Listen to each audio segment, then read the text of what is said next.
So we are beginning our year with the end of John's life.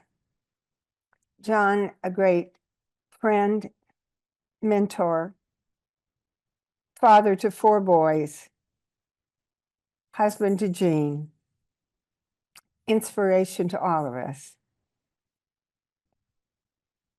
died on December 26th. And we are at the same time mourning his death and overflowing with gratitude for his life. Today we share our gratitude for John, and we have several people who will share with us. The leader of our session today is J. McDaniel, who many of you know very well. You know him as a philosopher and theologian who is a major interpreter both of John Cobb and of Alfred North Whitehead.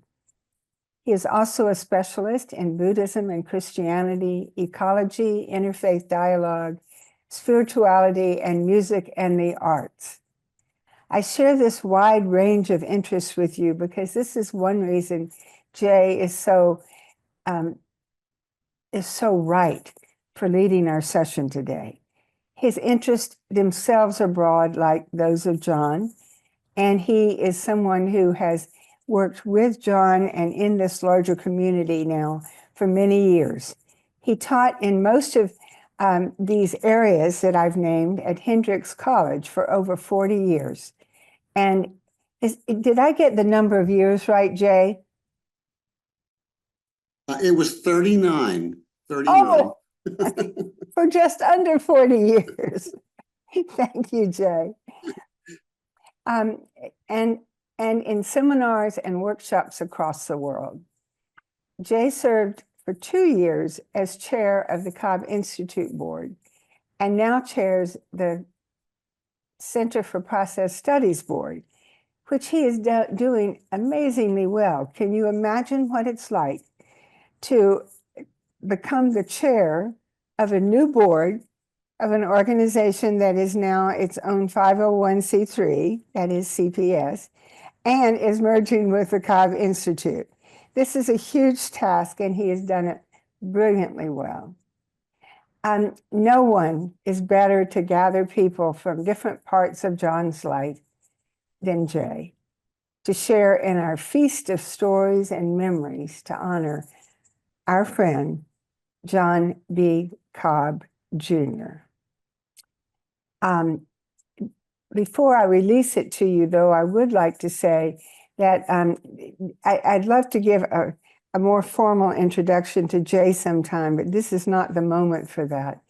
I do want to say that he is an inspired writer who has published extensive books and articles and edifies a very large public audience through his online journal, Open Horizons. So this is a wonderful way to stay in touch with what's going on in the world, and especially in the process relational world. Most important for today is that Jay is a long friend, mentee, and collaborator with John Cobb. For this reason, Jay, we are so grateful to you for being here and for giving leadership today as we remember the great philosopher and spiritual mensch who meant so much and means so much to all of us gathered here today for this feast. Thank you, Jay. Mary Elizabeth, thank you so much. What a nice introduction to this event, to me, and to our friend John. And so this event, as you know, is called Cobb and Friends. And it began in John Cobb's living room when some friends would come over about once a week, and Ron Hines was there, and John would choose a subject according to the guests that happened to be with him on that day, and they would talk about it. And then we evolved into this online event, but it's still in the spirit of that living room event. Probably many of you have been in that living room, or at least some of you in his apartment, so you know exactly the context of which I'm speaking. But we really are together, all of us, Cobb and Friends. That is Friends of John Cobb. And this is a time for us to share a bit. I have asked some people to get us started, and it began to grow a little. So there's 13 of us. And so I'm going to give your names, and I want to ask you in advance, I think, to please limit your comments to no more than 5 minutes. And we have inaugurated a new tradition. It's called the John Cobb Mindfulness Bell. So if you surpass 5 minutes, you will hear the John Cobb Mindfulness Bell. If you keep going to 6 minutes, you'll hear it again. And if then you keep going, I don't know what we'll do, but we will make do no matter what. Here's the list of people that will get us started, so you'll know when you're coming up. Bob Mesley, Charles Betterton, Paul Bube, John Buchanan. This is in alphabetical order, by the way. Dick Bunce, Philip Clayton, John Fahey, Marcus Ford, Heidi Huff, Sandra Lebarsky, Rebecca Parker, Tandeka. And then at the end, and out of that order, will be Richard Livingston, who will say a word about what John meant to him. And then also I'll play an audio tape of John. So the last word will be from John himself to us today. And the rest of us can jump in then as time allows. I know that many of you would like to say something, and that would be wonderful. So without further ado, I ask Bob Mesley to get us started. Bob, will you so do? Okay. In light of the mindfulness bell, I'm going to keep this very short. Unfortunately, I apologize that before I knew about this, I had a prior commitment that I just have to keep, and somebody's going to pick me up pretty soon. Oops, you couldn't hear me, could you? No, we Okay, could. can you hear me now? Yeah. Okay, sorry. I apologize that before I knew about this, I had a prior commitment. Somebody's going to pick me up to drive me down to the Buddhist center for a class I'm helping to lead. So I'll keep this very short and regret that I won't be able to hear others. John Cobb first entered my life somewhere around 1977 when I heard him give a lecture in Chicago on the Christian doctrine of incarnation. I was writing a dissertation then at Northwestern University on Whitehead and Henry Nelson Wyman. And as you may know, Wyman's vision of creative transformation was very influential in Cobb's vision of God. And I just want to say something very brief about this first encounter with John Cobb. He'd given this beautiful lecture, and parts of it I can remember quite vividly, but won't have time to repeat for you. But in mid-dissertation, I was studying Whitehead and Wyman and was full of questions.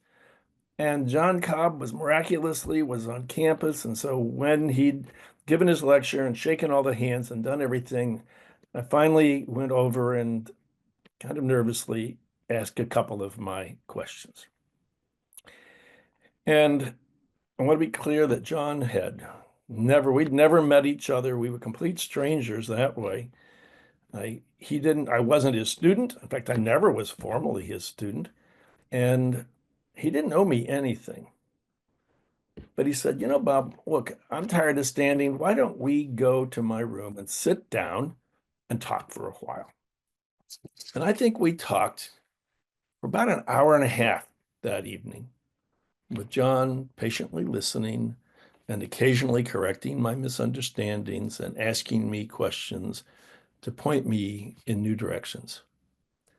And from that first meeting, nearly 50 years ago, John has played a key role in shaping my life and my thought, my scholarly career, and also the life and thought of my wife, Barbara.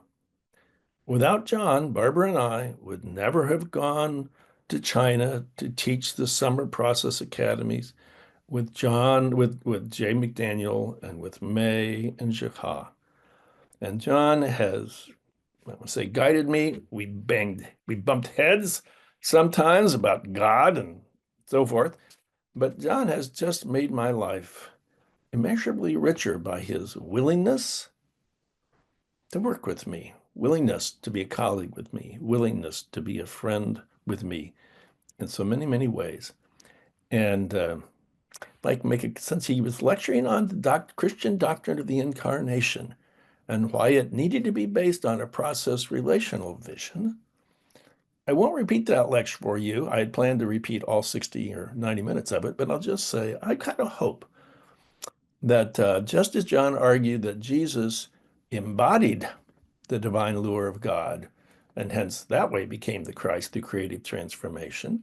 And Paul said to congregation in Corinth, you are now the body of Christ and members of it. And I think I'll say that my hope is that those of us whose life have been touched by John, seems to be the case for you and so many others, that we will, in a sense, become the incarnate body of John. That his life and work and teaching and passion for creative transformation will be a lure to which we will all respond and which we will all embody in our own ways as a community and as individuals. And so my message is, let's go forth and be the body of John today and in the future. So thank you very much for this chance to praise that wonderful man.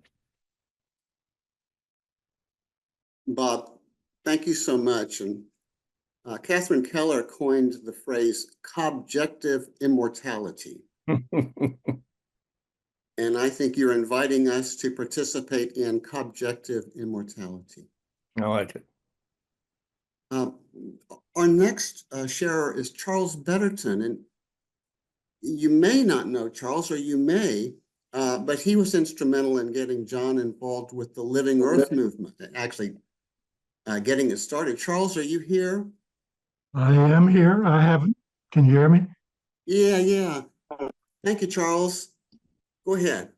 Oh, thank you. I think you're asking if I can reserve 34 minutes until the end, since I'm one of the newest. That's fine. Don't worry. Yesterday, myself as a disciple of Jesus and brought in conditions. I was actually introduced to Cobb World through Cobb and Friends when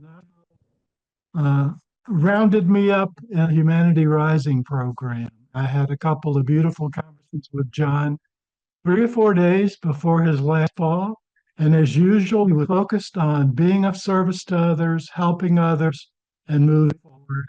And I want to speak to the moving forward, as I've just indicated, his legacy. It's an honor, privilege, possible role in singing in that choir. So I'm going to come back in later when I can, if that's okay with you, Jay. And Charles, I think your internet may be a little problematic. You were kind of coming in and coming out, at least for me. So If I have a chance to check it, I will do so. Our next person did a dissertation on John. It's Paul Bube. And Paul, you're here, I think? Yes, I am. Please go forth. It's interesting. First of all, I want to say thanks to everybody that's here, that's organized this, that's contributing good words and fond memories to John.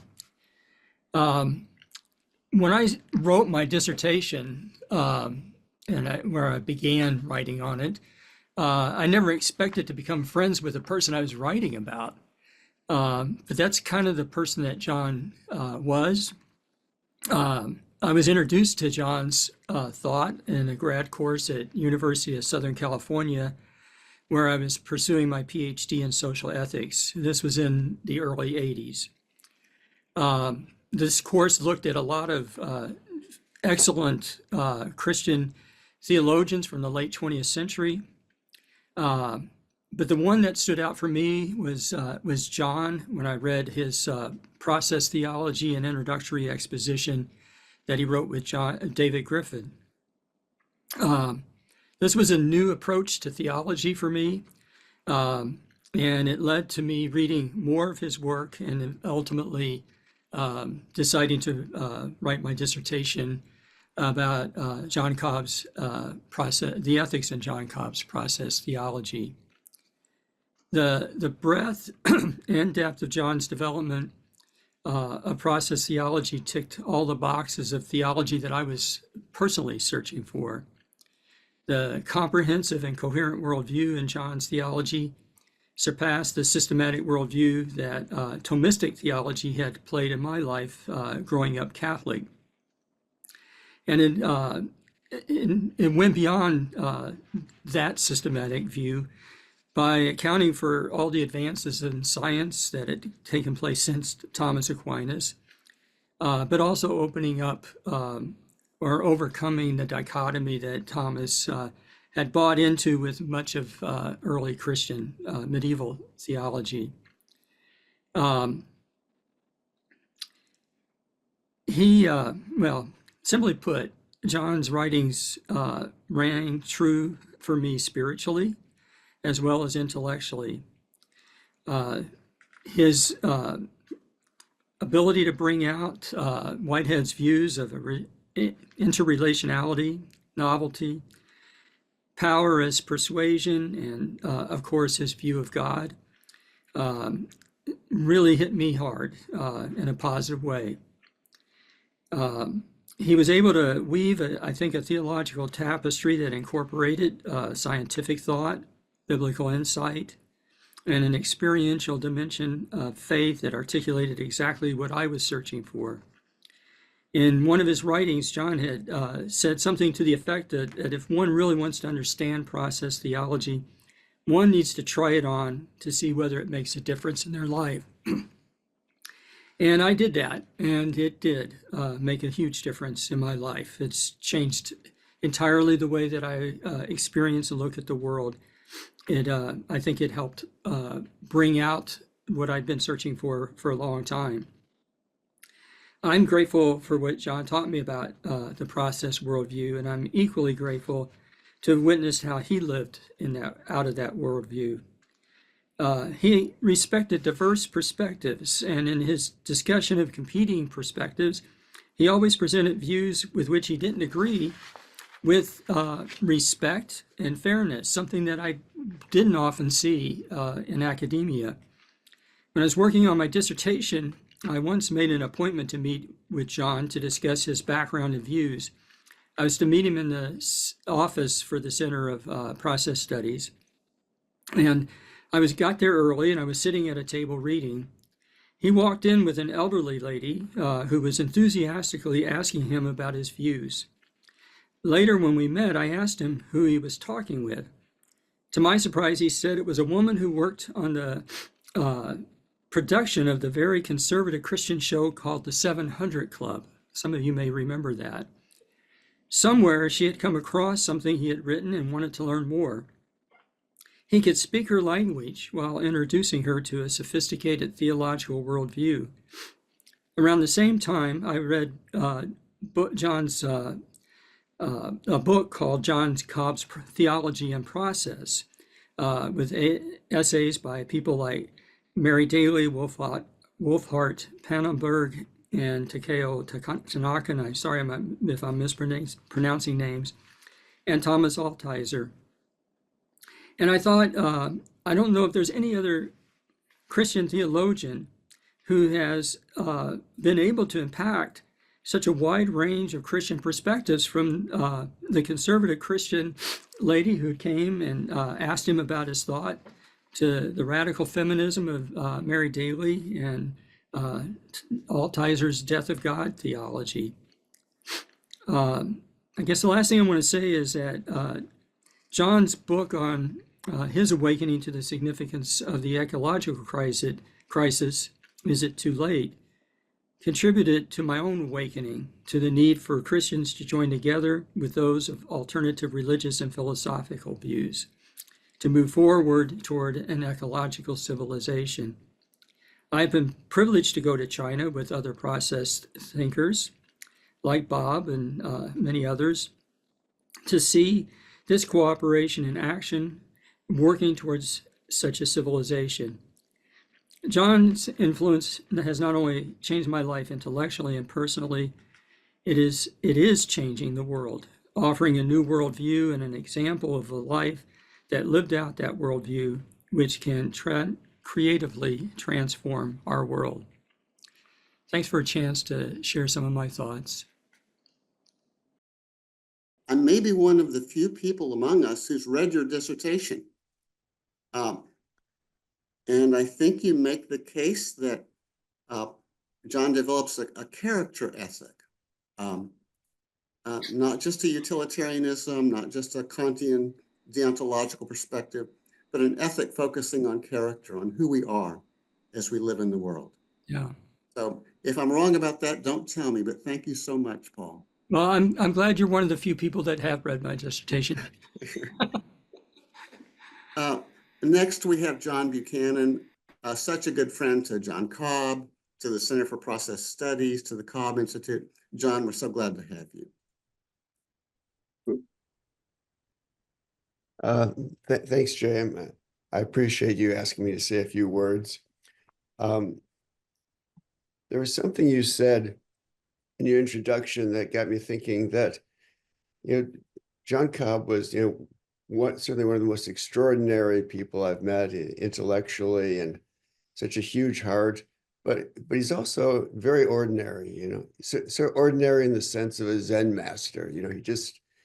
I'd come to Claremont. John, why don't you come over, in the morning, and we'll talk.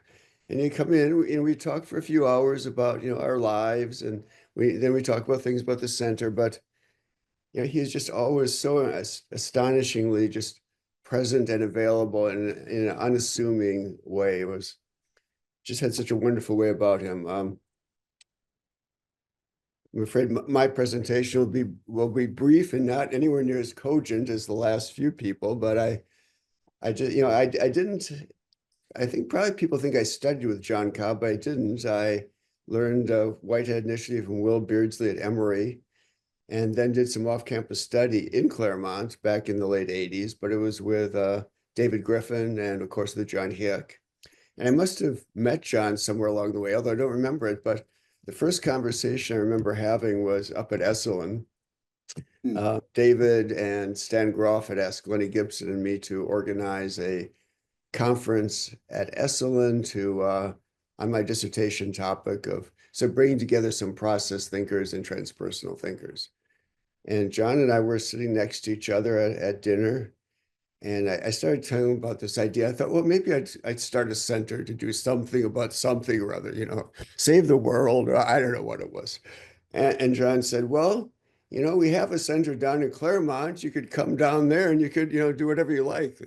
And I thought, well, that sounds a lot easier than starting a center. And of course, and what it's just such a spontaneous outburst of it inviting me in, was so moving and important because, since then I've been doing things with the center, and I've got to know John quite well, and David was such a wonderful presence too. The two of them running the center, and along with Mary Elizabeth and Margie Sukaki, what a team that was. I hope we can keep John's vision and actions. He wanted to do something, especially in his later years. He wanted to do something, and that's so impressive to me because I tend to be somebody who wants to help people do things. I'm a bit on the lazy side, I think, but John was an inspiration in that way. And there's just one other thing I wanted to mention. When my mother passed away back in 2016, in her mid-90s, I came to visit John, and he said, when somebody dies peacefully in their 90s, after a long life of meaningful contributions to the world, that is not a tragedy, but rather something to be celebrated.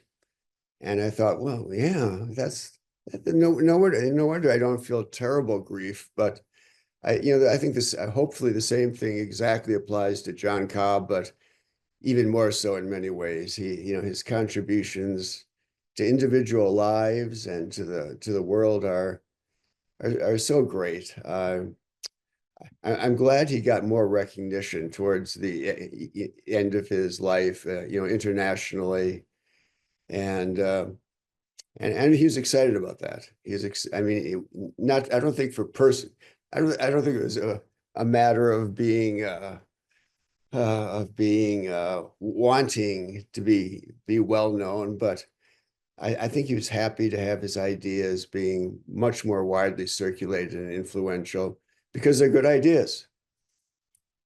Anyway, that's all I've got. It's great to see everybody. Thanks again for asking me to do this, Jay, and I love John Cobb.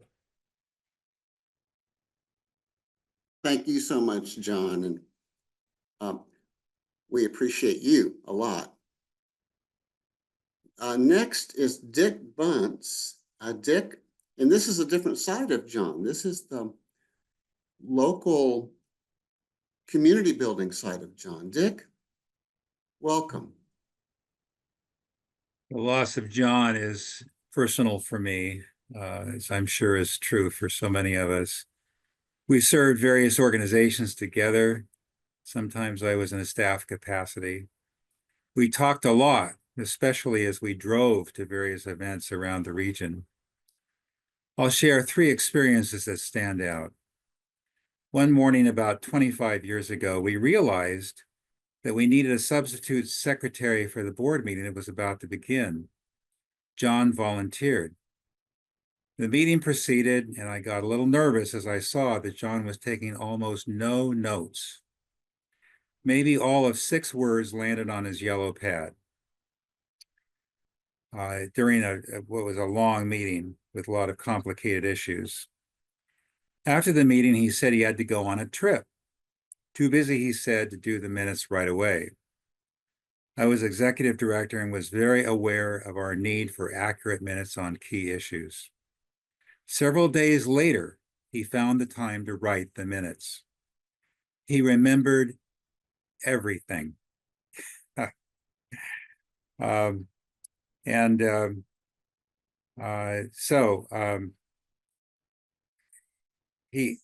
minutes were splendid. And I asked, what kind of mind can do this? Another episode, the 2 of us were driving on Wilshire Boulevard. I was at the wheel and sensed that a car was about to broadside us at a high speed.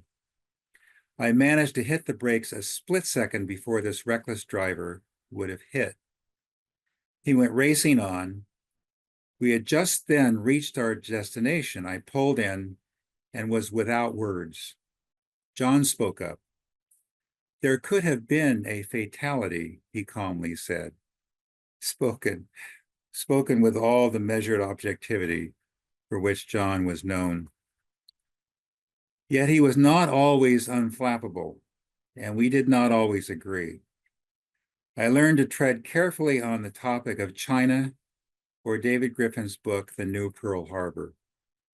He had great passion on these and other topics, and this became especially clear when I had voiced reservations or any kind of skepticism. And yet his gracious spirit always prevailed in our long friendship. This truly great, fully human man will be missed.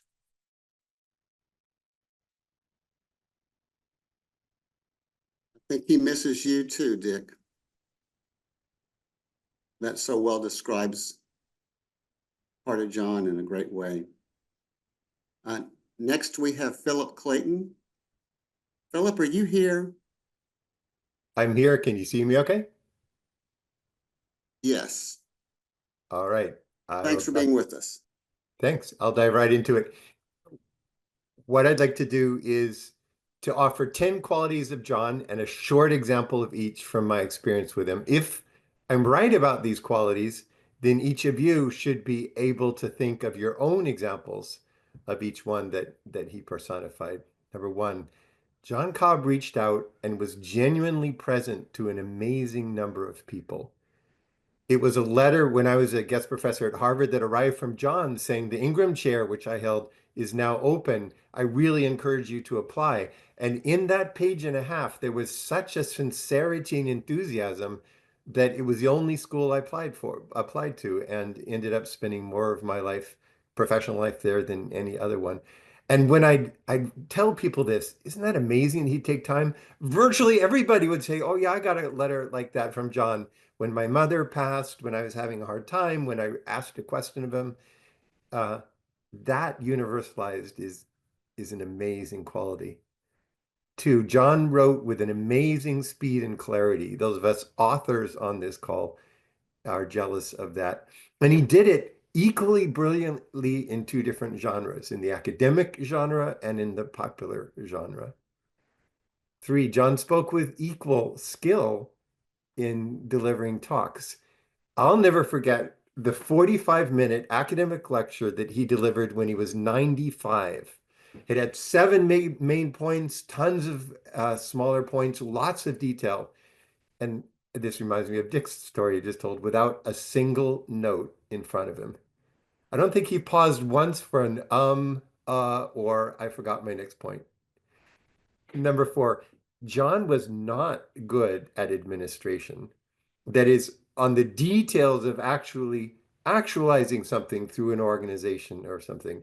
He just paid very little attention to such matters.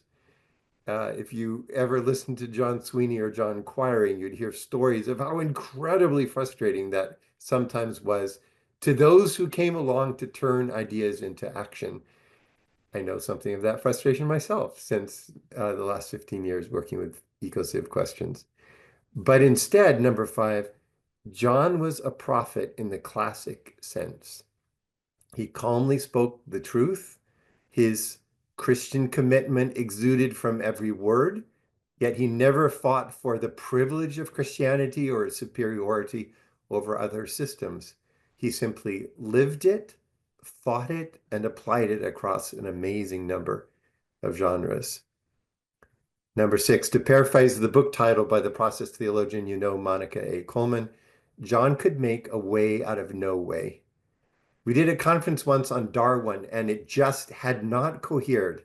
It didn't lead to any publishable conclusion. So I passed on the chance to edit those papers, and John produced the amazing book, God After Darwin, A Theology of Evolution, managing to pull that chaos together into a powerful, powerful book. Number 7, John was respected by and sought out by the leading scholars of his lifetime, which we see, for example, in his membership of the American Academy of Arts and Sciences. I remember 1980, the first year I met him, on the stage of Mud Auditorium as he introduced the leading German theologian Wolfhard Pannenberg and interacted in a respectful way with Pannenberg's teachings. Pannenberg became my mentor for the first 2 decades of my career after that, and John became my mentor for the following 2. Number 8, John learned from his students and deeply valued the things he learned from them. I have lots of examples, but I'll skip them for now. But he turned his research students into a kind of research group who exponentially expanded his insights. There's so much to say. I'll just say 9. John reached out to an amazing number of people with care, concern, and support. Probably everybody on this Zoom call can remember an example. So to John as prophet, mentor, and friend, I express my deepest gratitude. Thanks. Philip, thank you so much for those remarks and insights. In terms of our list, we're in the C's, and we're going to F, but I'm going to stop on E just for a moment and see if Tim Eastman would like to say a word. Tim can represent the scientific side of John's work and of our culture. Tim, are you here? And would you like to say a word or be willing to just for a moment? Your relationship with John? Well, I first got to know of John Cobb in terms of in the early 70s when I became aware of the newly formed Center for Process Studies. And then I had a dinner. I was out to Jet Propulsion Labs as being a space scientist in the late 70s, and then arranged to meet up with John, and ended up with a dinner with John and David Griffin, which just was really inspirational for me. And then in the early 80s, I was then at University of Iowa and working for James Van Allen, who had discovered the radiation belts in the late 50s with the first scientific satellite. And then I heard this seminar while traveling on the road in rural Iowa. And it was a seminar that he had given at a nearby church in Cedar Rapids, Iowa. And his point was about that any given problem, any complex issue whatsoever, to then somehow frame it in a more inclusive perspective. And then for the complexities of that inclusive perspective, then there may be new problems, and then you can yet put that yet in a further more inclusive perspective. And then he said, well, that's a way to think about the call of God. Mm. And that so struck me. And then I went back to reading his works in process thought, and that inspired me in many ways. So that's one particular case of my encounter with John's teachings that really struck me. And of course, seeing him in person again on several encounters at Claremont, had the same experience. Always just the great scholar, great person intellectually, but just on one-on-one, just so humble and yet insightful and encouraging. Really, he's been a great mentor for me. He's an example to us all. Thank you. Thank you, Tim. I was around long enough to see John with David Bohm and with Ilya Prigogine, the Nobel Prize winning chemist. So John had such a rich history of being interested in and engaged with scientists of many types and kinds. And that includes you, Tim. So thank you for all that you offered, John. John Fahey, you're next. Thanks, Jay. Good morning, everyone, and thank you, Jay, for asking me to participate in this. I'm going to direct my remarks towards John Cobb, but also towards the Cobb Institute, because they both changed my life. As many of you know, John Cobb lived across 8th Street from me in Pilgrim Place. But I first encountered my friend and neighbor John through his writings when I was a student at the Graduate Theological Union 25 years ago. And one of John's students, Rebecca Parker, was one of my teachers, and it was in Berkeley when I first came across the ideas of process thought and John Cobb. My wife and I moved to Claremont 6 years ago in January of 2019. And during one of my many dog walks through the Claremont campus, I noticed a flyer on the wall of the Claremont School of Theology. And it said that there was a new group for process studies forming, and it was being organized by none other than John Cobb. I couldn't wait to hear John Cobb speak, but I also thought, like, wow, this guy must be like 100 years old, because he was old 25 years ago. But in reality, he was a very young man of 94 at the time. And I thought that at 94, he might just be the figurehead of the new organization. But no, he began the meeting by delivering a 45-minute lecture off the top of his head, no notes. And it really was quite impressive, as others have said. And it was also quite an impressive group of people at the gathering, many philosophers, ministers, and theologians from in and around Claremont. Then he explained how the new organization was going to be arranged. John had set up 14 tables over in the Napier building at Pilgrim Place, each table representing an area of interest that he wanted the Institute to focus on. And I want to share about some of these tables because through these tables of interest and process relational thinking, I was able to meet some extraordinary folks, all of them friends of John, most of them here today. And I'm just so grateful to John Cobb for these introductions. And in many ways, John was a connector. You know, he was a real connector of people. And the first table that John arranged was to coordinate with the University of Laverne. And this is where I met Richard Rose, who became a very good friend and a fellow board member of the Cobb Institute. And he taught me a lot about the beloved community. The second table was set up to teach process thought in the local community. This is where I met Elaine Padilla, who also became a very dear friend, and we co-created the Backyard Becoming Community Group during COVID, a small group of people studying process thought locally in the community. John had also set up a table to transform higher education, and I think that one still has a little ways to go. The table to support process and faith was my introduction to two of my most influential teachers in the process world, my friend Jay McDaniel and also John Gingrich. And I see Jackie Gingrich here, and Jackie, hardly a day goes by when I don't think of John Gingrich, especially when I see an owl. The table John set up to serve the spiritual but not religious folks was where I met one of my closest friends in Claremont, Damien Gedry. And through Damien and a conference we created at the University of Laverne, Damien and I created another process group that still meets monthly and includes my friends Herman Green, Michael Whitmer, and John Buchanan. The table to support the Institute for Postmodern Development of China was where I first met Zuha Meijun and Philip Clayton, and such incredible scholars and friends. And Philip would later rope me into working with him on the EcoCiv project. And along that note, Philip would take me, my brother, and Damien on a sailing adventure that will not soon be forgotten. The Common Good Film Festival was another table that was set up to support the Common Good Film Festival, and my oldest son, Jim, would go on to help manage that festival with Damien, Margie Sukaki, Andrew Schwartz, and Andrew Davis. And lastly, the Prophetic Faith table was where I met my friend, co-conspirator, and all-around good guy, Dick Bunce. Dick might not be a process theologian, but I think he's the exemplar of process relational philosophy. So gratitude, gratitude, and more gratitude.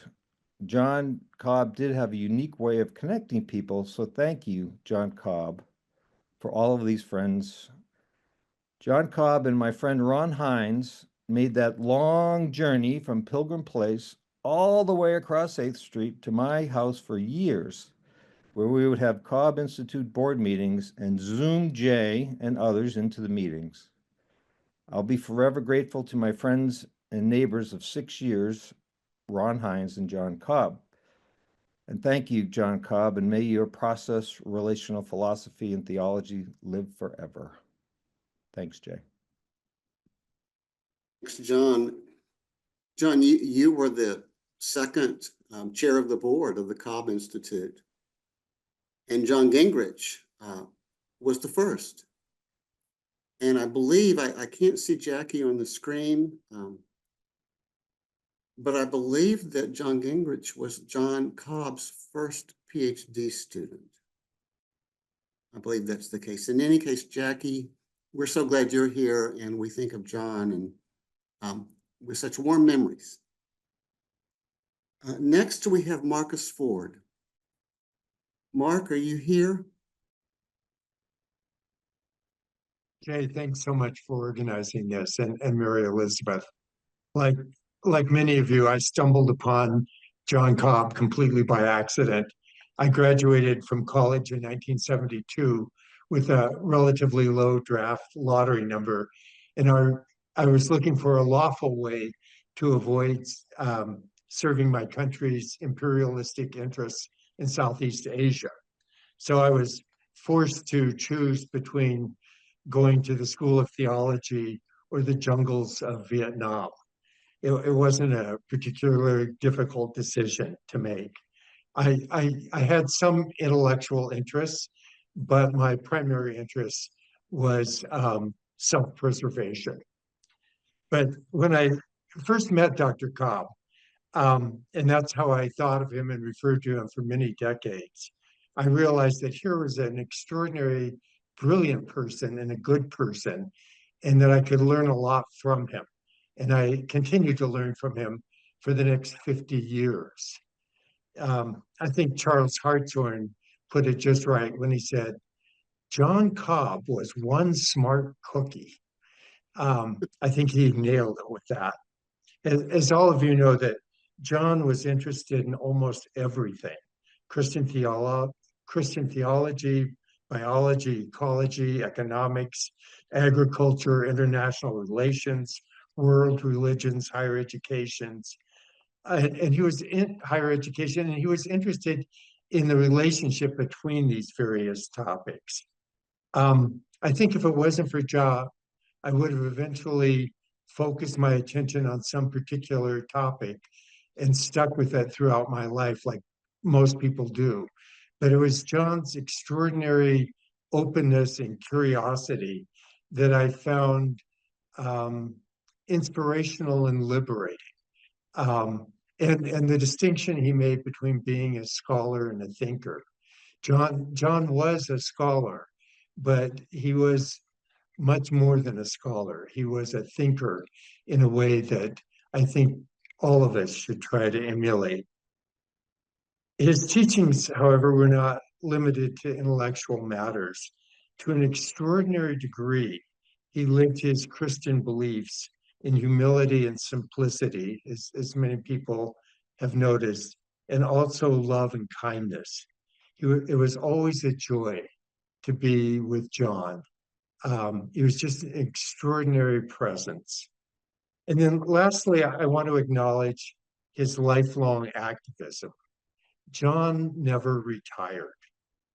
He was always scheming, always working with others, many of you, but also other people who aren't on this call, to bring about change. And in this way, too, he was an exemplary person. We might not all live to be 99 3/4 years old and have all of our marbles, so to speak.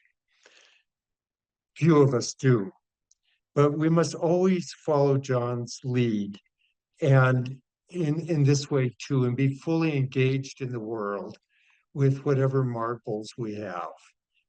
John was just extraordinary in that way. John enriched my life immeasurably, and I'll always be grateful for the fact that I chose to avoid the draft in the particular way that I did. It was one of the best decisions I ever made. John was just an enormous force in the world for good and an inspiration to me and to all of us. He'll be greatly missed.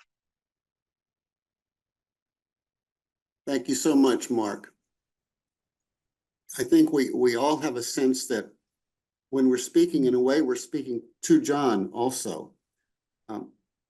You can kind of sense his presence amidst this. Next, we have someone that knew John a long, long time and has a lot of life experience with him, Heidi Huff. Heidi, are you here? Richard, is Heidi with us? Can you tell? I don't see her here. I wonder if Mary Elizabeth, would you say a word about who Heidi is and how and that life story? I think it might interest everyone a bit. I'll be glad to. I'm sorry that she's not here to share it herself. Heidi and Joe Huff were very close to John and Jean Cobb. John came to Claremont School of Theology 2-3 years before the Huffs did, but they were close friends throughout that time. And at one point, they decided they wanted to live their commitment to simple living. So they chose to purchase a house together with one other couple, the Fishers. And the Fishers, Huffs and Cobbs, bought this house together. They shared the living quarters, they shared meals, they did many, many things coordinating in order to model for themselves and others ways of simple living.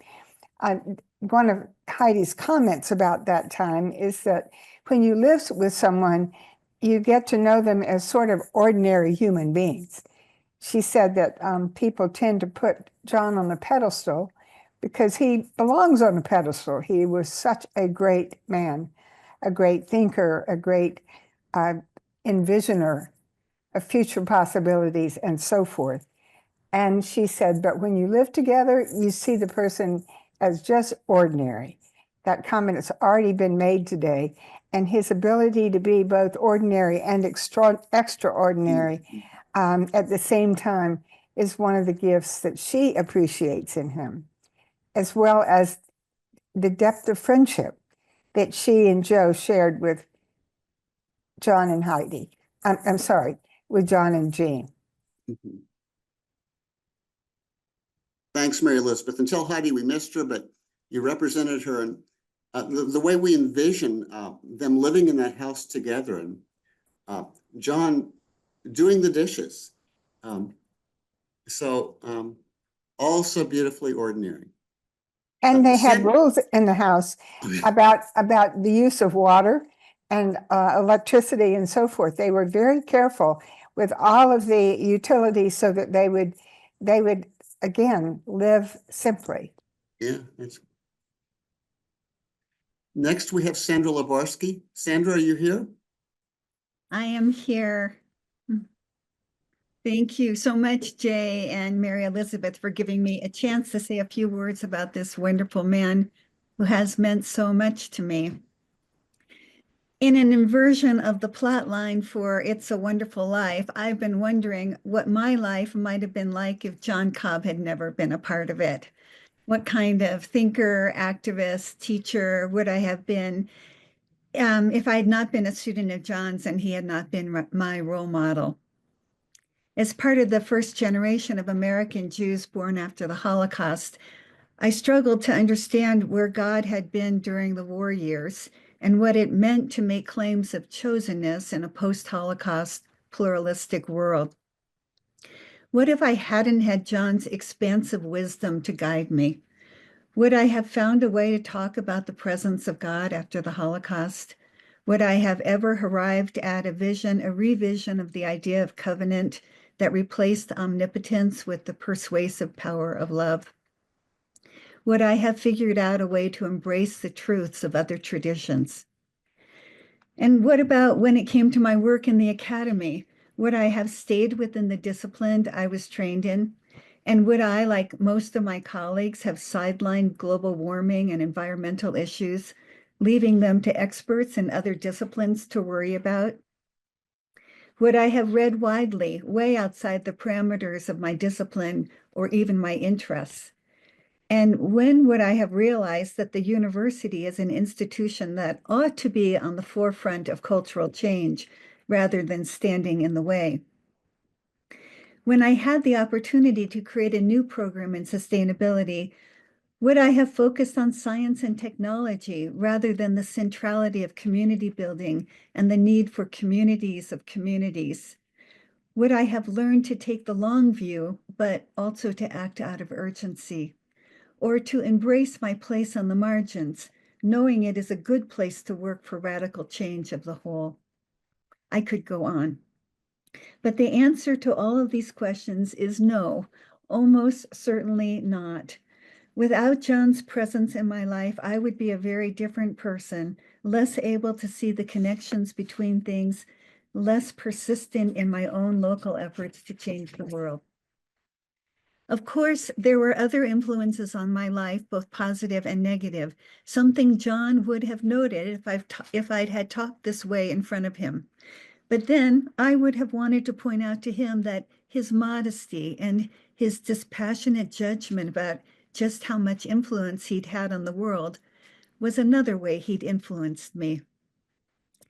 In 2019, at the end of a conference in South Korea, one of the Korean hosts approached the table where John sat and beckoned him to the dance floor at the front of the room, where a band had begun to play traditional Korean music.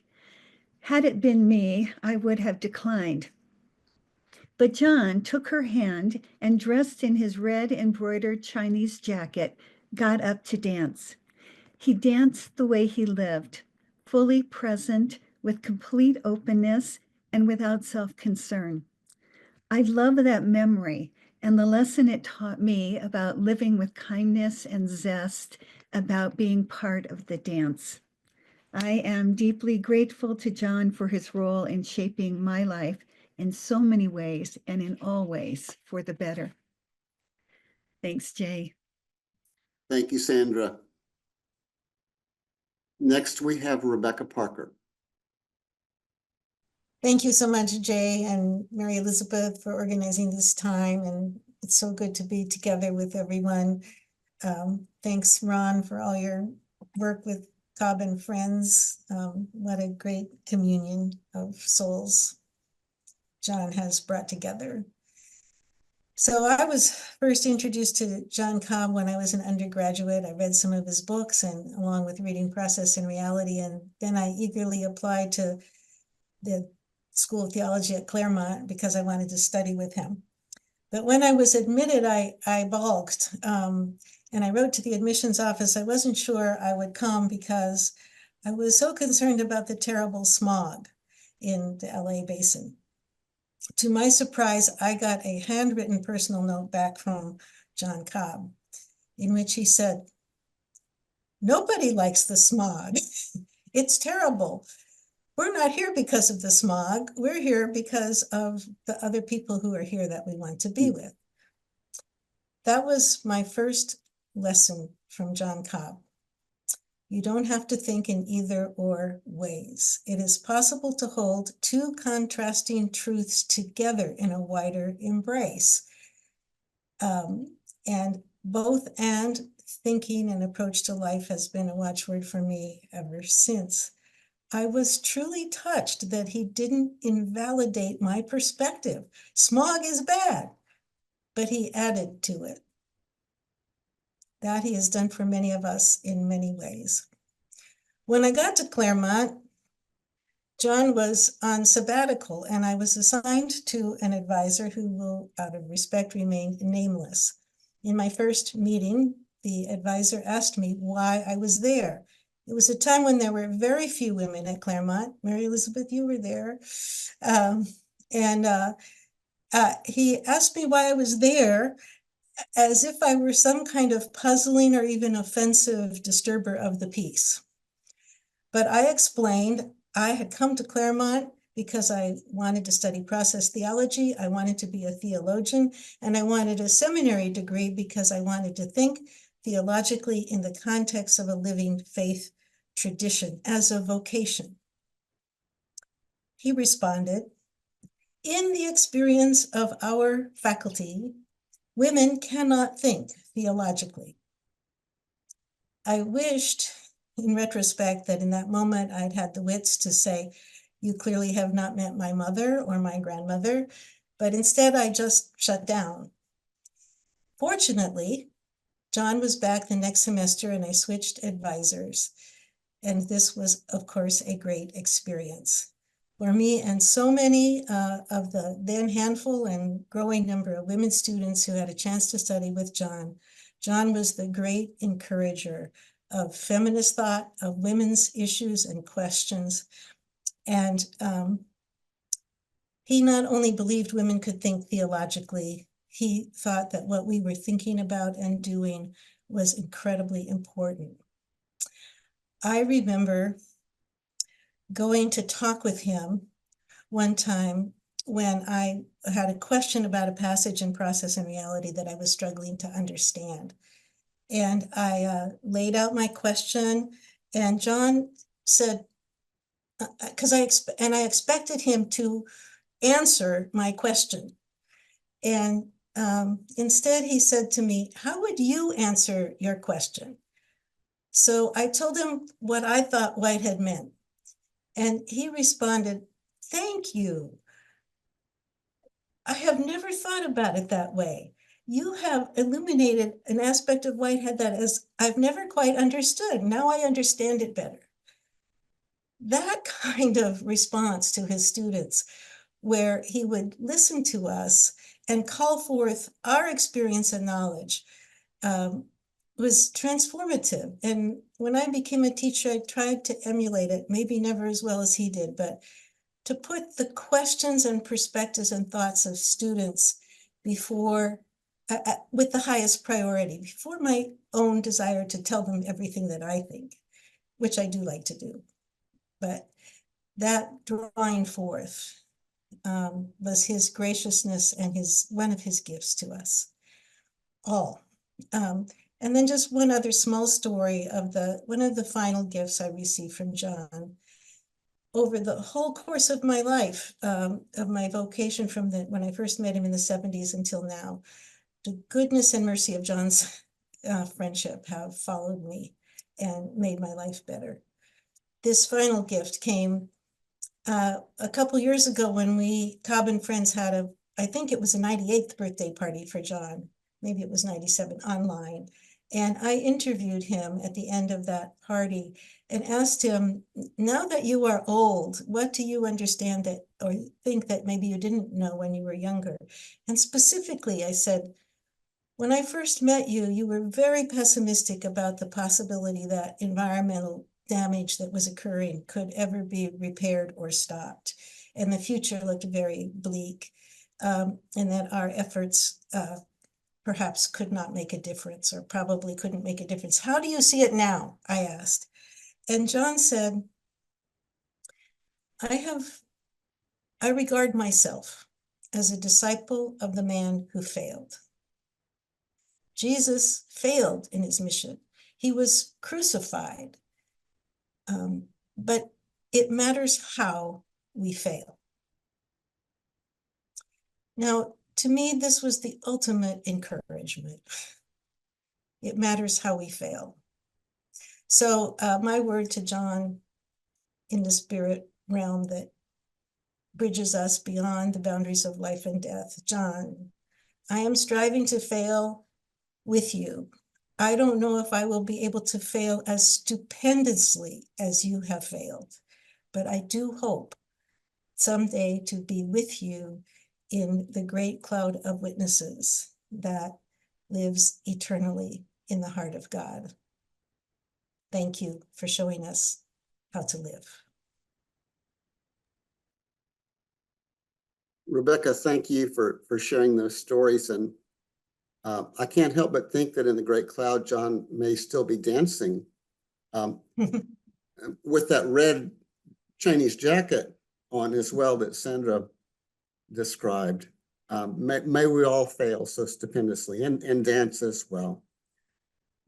I see that Guna Jung is here and put in a post. Guna, are you still here? And would you like to just offer a word from Korea to us, if you're here? Maybe he's not with us now. It looks like he's here, but not able to unmute. So what do you Let's think, go John? ahead with the Sure. oral part, but I hope everyone will read that. And Sure. Korea and China and Japan and other nations as well, of course, played such a prominent role in John's life. And John had such an impact and still does, among other places in Korea. So thanks to Guna for that. Jay. Hey, Jay, Guna, may I say something about John? please do, yes. Yes. And then Tandeka's next. Okay. Evangelos Valianatos. I live in Clermont. I'm a historian. And I met John in 2011. And frankly, we never talk about religion or theology or anything like that. We focus on the environment. And thanks to him, I was invited to China 3 times, and I went with John. And I remember him at the Beijing University speaking about agriculture, and it looked as if I was talking about agriculture. I mean, he was so profound in understanding the problems that we face with industrialization and what needed to be done in order to protect ourselves from climate change and the poisoning of our food supplies and so on, that he and I became pretty close when it came to environmental protection and ecology. So the idea of ecological civilization became a common theme in our discussion. So I'm really grateful that I met the guy, and he was so open-minded and far beyond being a theologian. He was a philosopher and a thinker in the Greek tradition of thinking about the planet and about society and politics. So that's what I wanted to say, and I'm very grateful I met him. Thank you. Thank you so much, Evangelos. And Tandeka, are you with us? It's your turn. Yes, thank you. Thank you, Jay and Mary Elizabeth, and for creating this opportunity to know John in so many new ways as the dancer and the great encourager.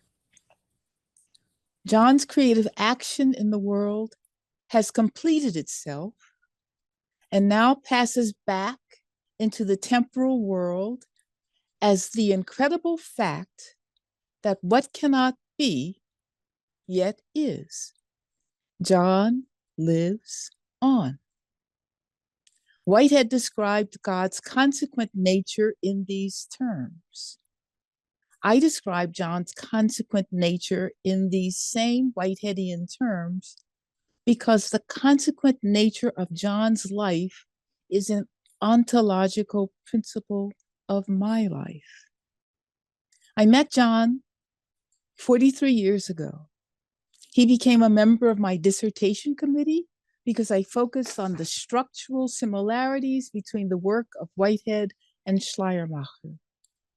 We stayed in touch after I graduated because I drew on the brain science of emotions to help me understand and explain the work of both Whitehead and Schleiermacher in contemporary neuroscientific terms. We worked on a number of projects together related to affective neuroscience in Whitehead. And we had lively conversations when I was his guest at Pilgrim Place. When the shelter-in-place protocol began, we talked on the phone once a week. Our conversations during the COVID lockdown felt to me as if we were both monks in our own isolated cells who spent time together in our solitude. Religion was indeed what we were doing with our solitude, as Whitehead would put it. Our conversations felt to me like a spiritual I and thou experience, as Buber would put it. So too Dilthey and Schleiermacher, of course, who said there cannot be a self without an other. When I talked with John, I felt heard into speech, as Nell Morton would say. John said when he talked to me, he felt his life and work affirmed and took delight that I was one of his students carrying on the traditions into yet another field that he had yet to explore. During one of our early conversations, John told me he had received a jigsaw puzzle from one of his kids and enjoyed assembling it. The delight in his voice delighted me. I could not recall when I had heard such extended delight in his voice. So I sent him another jigsaw puzzle. When he received it, he called me deeply apologetic, saying he did not mean to imply that he wanted me to send him a jigsaw puzzle too. I told John what prompted me to send him the puzzle, the delight in his voice. His joy made me feel joyous too. And so this particular joy began. Every week or so, I sent John a jigsaw puzzle. I spent hours trying to figure out which images might please him.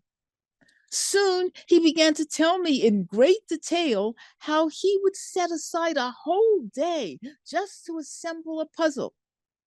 He described how much fun he had.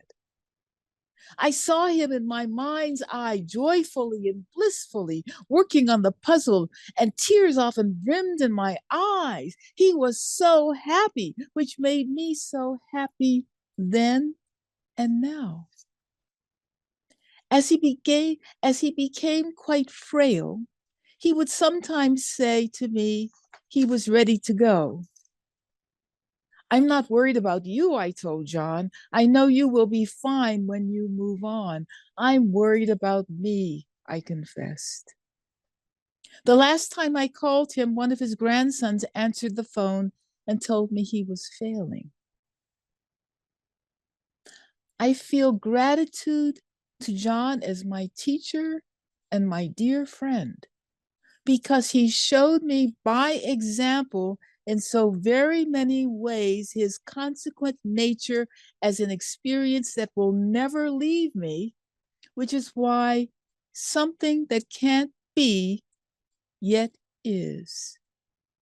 His completed life lives on, completing itself in, by, with, and for me and all of us.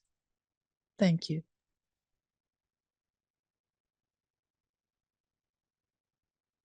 Sandeka, thank you so much. Thanks for those jigsaw puzzles. Especially. We've got the dancing, we've got the jigsaw puzzles, we've got the constructive failing. We have so much. I'd like to ask Richard Livingston, who worked with John in a special way, to share with us now, and then I think that we'll get to hear some John as well. Thank you, Jay.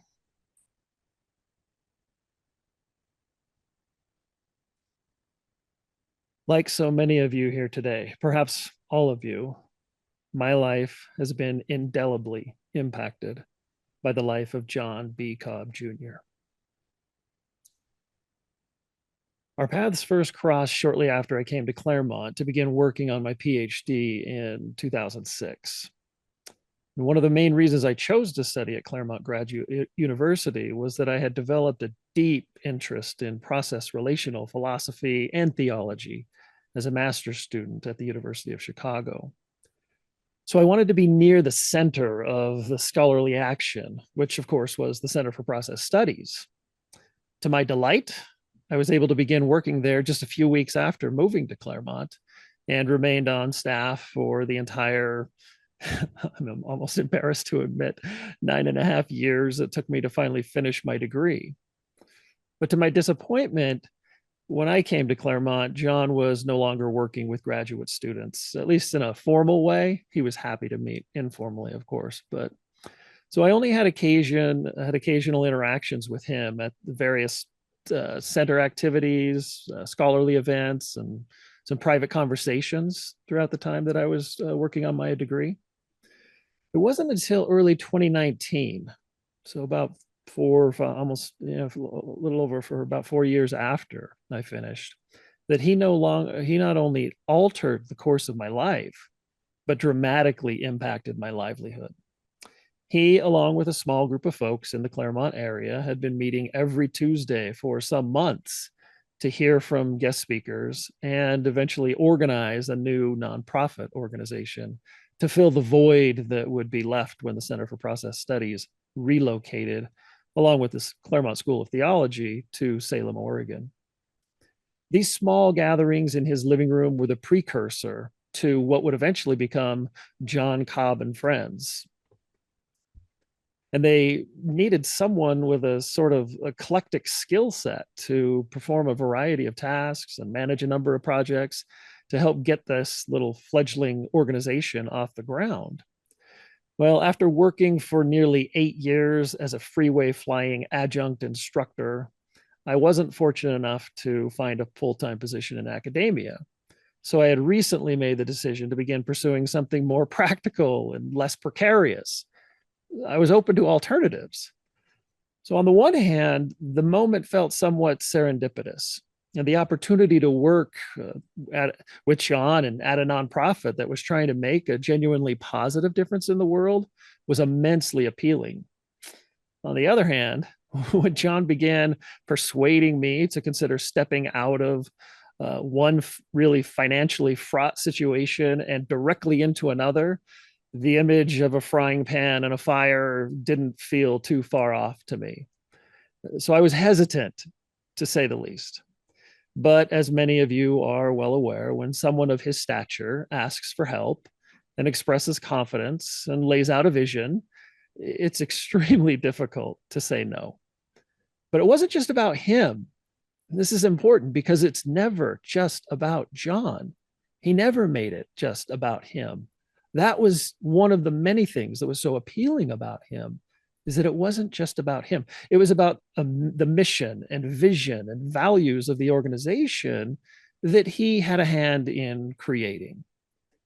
So the opportunity to make a living actively pursuing process relational ways of understanding and living, to advance wisdom, harmony, and the common good, to work in the areas of education and community and spirituality and sustainability, to cultivate compassionate communities and build ecological civilizations.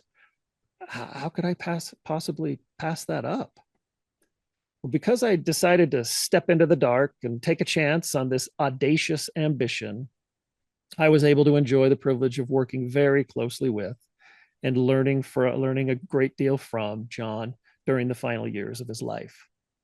I witnessed firsthand his generosity, his humility, his compassion, his wisdom, and his insight. He wasn't a rich man in terms of money or possessions, but what he had, he gave to support those things that truly matter most in life.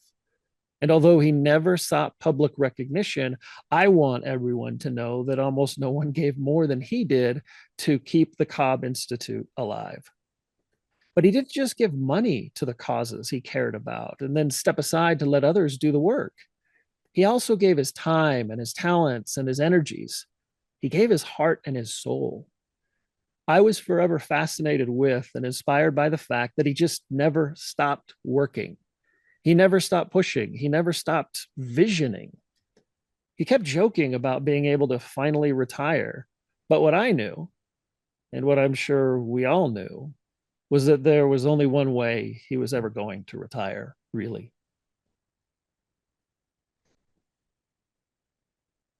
So when so many his age are pursuing personal interests and enjoying as much rest and relaxation and recreation as possible, he continued working ceaselessly to further the aims of the various organizations he started and remained involved right up until he breathed his last breath. Take a wild guess where he was just a week and a half before he passed. He was at a Cobb Institute board meeting. That was a Monday morning. So take a wild guess where he was the following day, a Tuesday morning.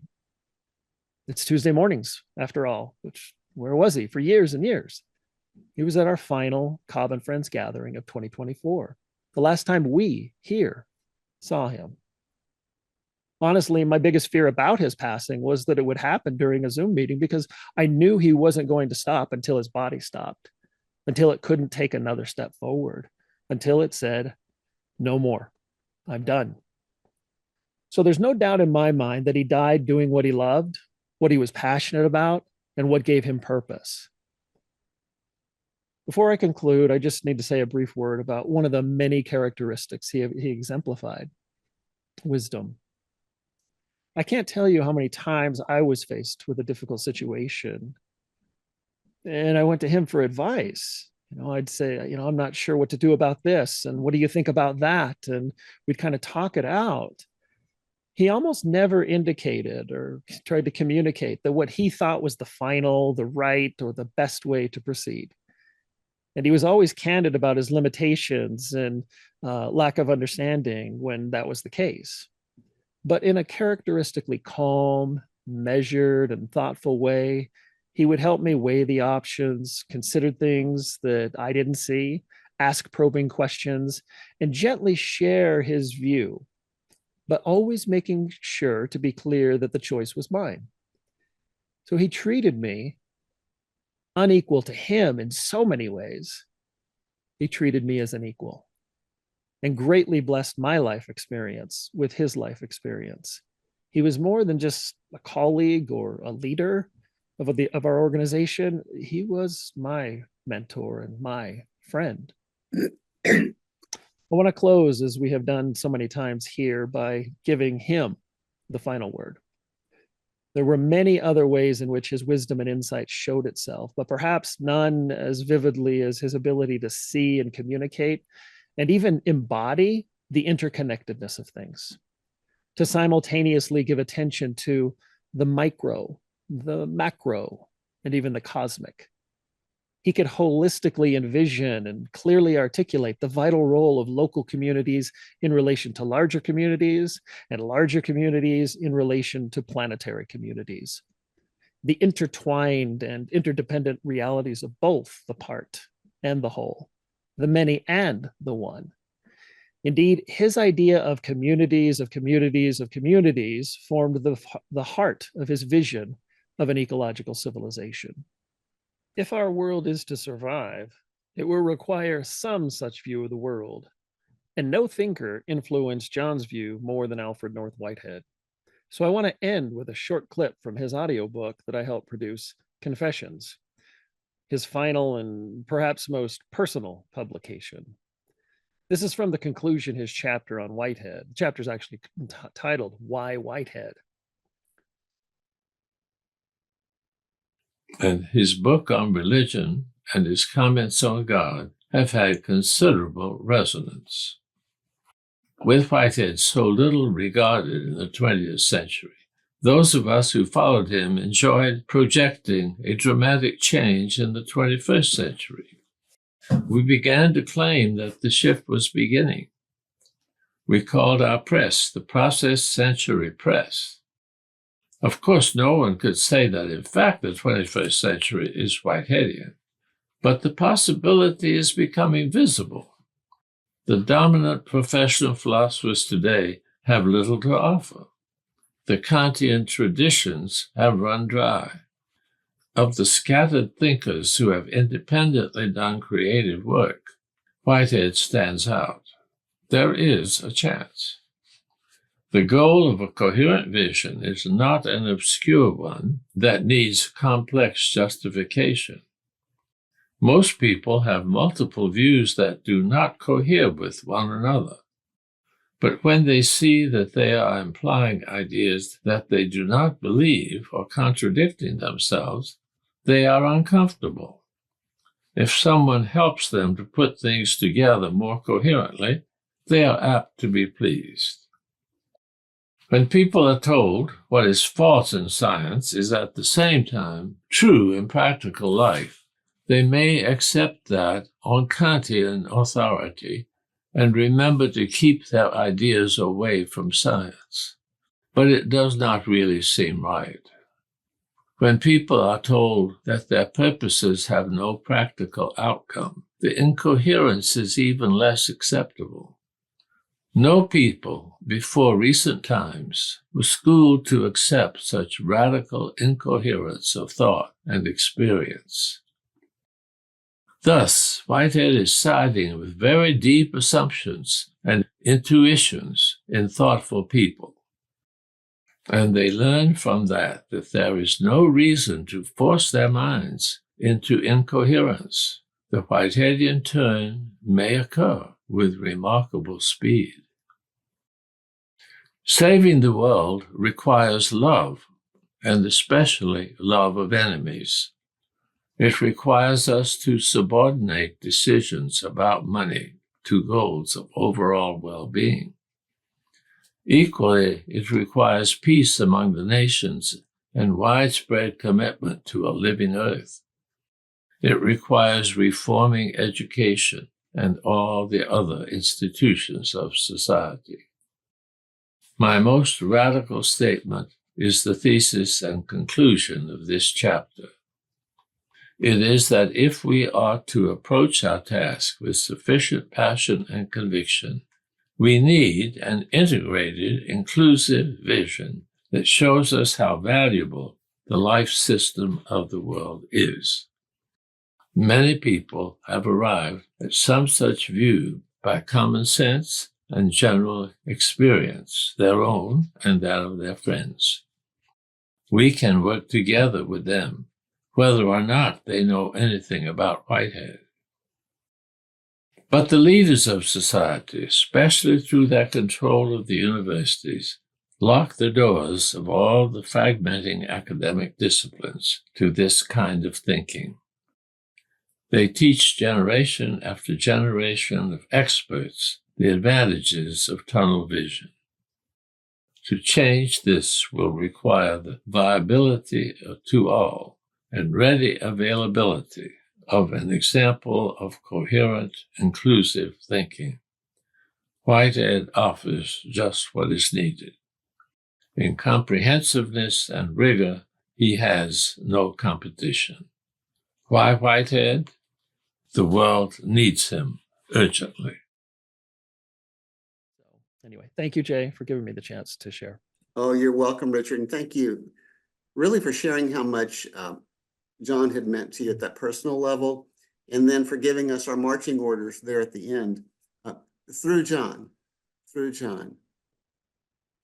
Mary Elizabeth, would you like to say a closing word for us? Thank you, Jay. Thank you for leading this, and thank you to all of you who participated. I'll say 3 words, which are John's 3 words. John had certain things he wanted us to convey to the community before he died, and we had conversations about this in his last 2 months of life.